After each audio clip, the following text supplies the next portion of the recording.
Masangsang na raw ang amoy sa ilang lugar sa Marikina at sa Cainta. At ang dahilan nito yung mga tone-toneladang basura na iniwan ni Bagyong Ondoy, hindi pa rin makolekta. Pati na yung mga namatay na hayop na nandun pa rin sa baha. Yan po ang story number 2 ni Andrea Bautista.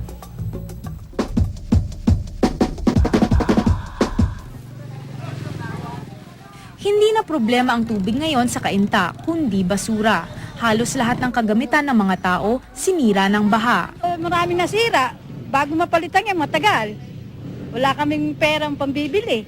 So, pag may dumating na baha, baka ito pang sanhi ng pagtasulit ng tubig. Taste muna. Kailangan magagawa natin, mag-taste.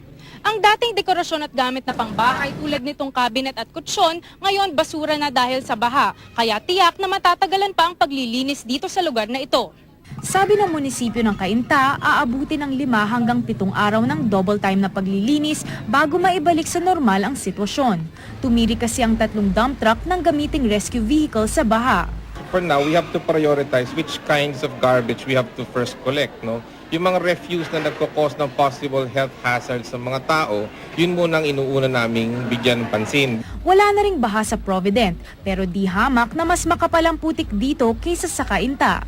Mukhang mahina ang 1 linggong paglilinis. Kailangan pa kasi nilang palahin ang putik bago malinis ang mga gamit.